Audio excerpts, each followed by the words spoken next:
Hey everyone, my name is Penny Zenker, and it's time to reset. This podcast goes beyond just navigating change. It's about new ways of thinking about how you can approach challenges, how you can shift your mindset when needed, create some space and grace for yourself so that you can rethink, recharge, and reprioritize when and where needed. Are you ready to unlock your full potential?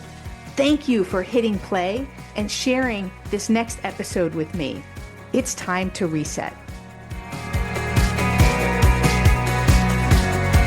Welcome. I'm excited that you're here today.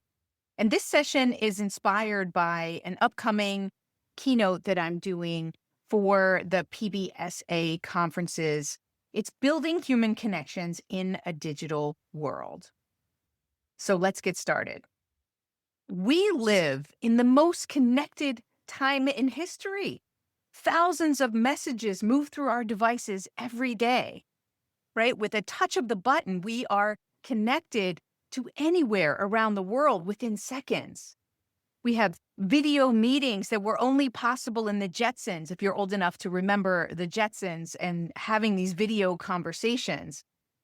And the platforms that we have access to, they keep us connected with one another across the globe, across the organization. So connection exists everywhere, but depth feels rare.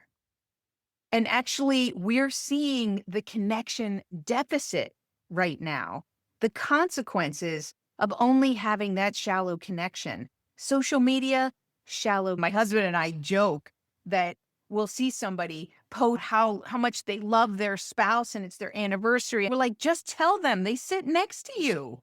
It's almost like they have to prove themselves to the world to put it out there instead of sharing it intimately with each other.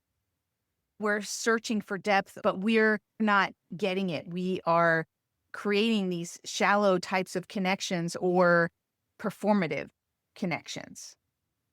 I believe we're in an age of connection deficit.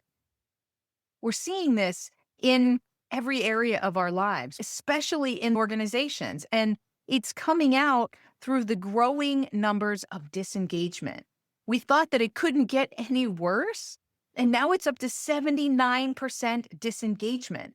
And this time, in the latest study that Gallup did, it was actually most impacted by the managers and leaders, because it's harder than ever to lead in an environment where employees are skeptical and disengaged. But the key is we're looking everywhere except for the core thing that's back to the basics that's going to help us to make that connection is just through personalization, through being present and designing those interactions and experiences so that we can connect with more depth. Yeah, I remember that I was asked to facilitate a leadership event. This was more than a year ago. And the objective was that there were some acquisitions that happened within the company. So the leadership team was made up of people who came together from different companies. And there was a little bit of tension. I'll say a little bit, but maybe more than a little bit. That tension was each person standing their ground, wanting their turf, and it was preventing the organization from working more effectively together for them as an executive team and a wider leadership team. So when I asked, what are your objectives for this leadership event? The first thing that the CEO and leadership said was that we want people to fall in love with each other. It means that they want them to connect in a deep, meaningful way because people work better together when they are more deeply connected. The trust that they have for one another goes deeper than just the transactions that are taking place. It means that you have each other's backs. And so we designed the event around that. Of course, we got other very important things done that needed to be done for the organization, but we did them in a way and designed the breaks to be structured to create those moments for connection, to ask deeper questions of one another so that they could really get to know one another and do activities and fun things that help them to really connect with one another. And that's what people want. And what's missing is that deeper, more meaningful connection to the colleagues and people that they work with, as well as the mission and vision of the company. You'll notice, or I noticed when I went to a career fair and I was talking to some different younger students, there was this huge line that was backed up by this one company. And I said, what's going on over there? Why are so many people waiting on that booth while all the other ones are empty? And they said, because they have a very purpose-driven mission, and it's very tied to philanthropy, and people are drawn to that. And even though that company pays less, people were drawn to want to be part of that company. Let's look at it this way. Human connection, it works like nourishment. Think about the body needs real food, right? And what drives the body, protein and things that nourish the body would be like the people that are requiring meaningful interaction. And quick exchanges, they're like fast calories, right? Sugar, a quick rise in your blood sugar, and then it crashes down. It doesn't create a long-lasting energy. And that's the type of connection that you want to be looking for, is the long-lasting energy connection. That comes from deeper conversations, greater transparency, connection through empathy and compassion. If we want to look at what really drives connection and empowers people and even creates focus, is we want to look at the following areas. Is people want to feel like they belong to something that's greater than themselves. They want to be able to achieve something, to be challenged, and to put their effort and deliver value. They want to connect to a greater purpose and have alignment with their values. They want to be appreciated and recognized and rewarded for their work. It needs to be grounded on fairness, that there's a fair workload balance and fair treatment to people. And lastly, the element of control is people want to feel like they're trusted, right? That they're given autonomy and flexibility. And so those are the things that drive connection and create long-lasting, energetic exchanges through that deeper connection. Let's talk about how connection needs to be designed, and let's use some real-life examples about how companies are doing it today in the digital age. So let's look at Shopify. Shopify has a rule that they want to start every meeting with a personal context before the business discussion. So the leaders will open up conversations with some designed prompts. So maybe what's one thing outside of your work that shaped your week, or what has energized you recently? You may have heard me in a post before, a question that somebody once asked me, what's on your heart right now? So what kind of questions can you open up that will create some more heartfelt conversations? And this practice helps people to shift out of task mode just for a moment into human mode, so we can connect with each other on a human level. And then afterwards, when the work is getting done, teams will move faster because trust has been established. Connection actually accelerates execution. And I have a personal example with that as well, with a leader that I was butting heads with. And this happened for months. And then he came into my office suddenly and he said, Penny, I owe you an apology. And I said, what do you mean?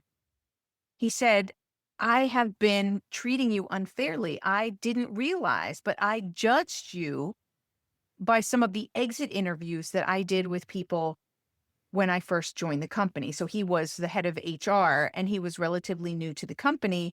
And we were going through a big transition in the company. And there were some people in my division as we were turning that over that were leaving the organization because they weren't a fit anymore. Either they didn't choose to be there or they weren't a fit.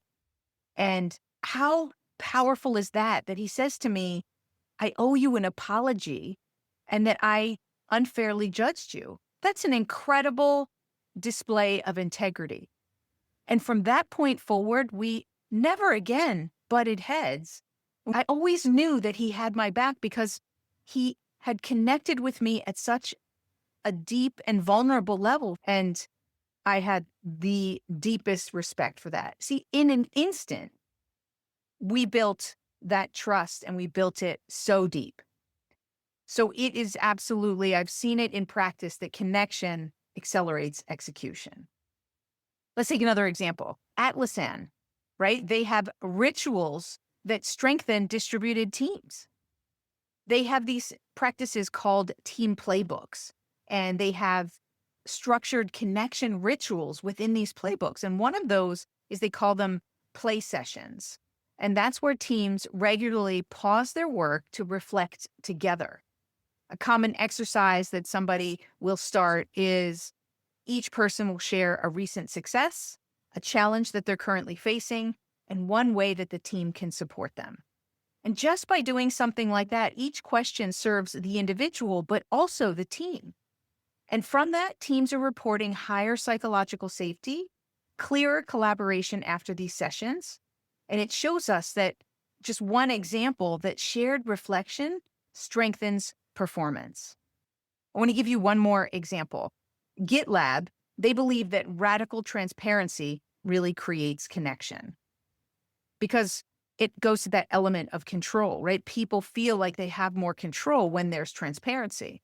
So they operate in an all remote organization, and their leadership built a culture around extreme transparency. The decisions, the documentations, the strategy discussions, even their leadership debates remain accessible across the organization.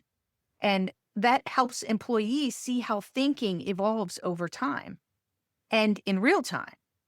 So the transparency reduces the distance or the gap between the leadership and the teams in an understanding of what they're doing, why they're doing it, and how they intend to do it.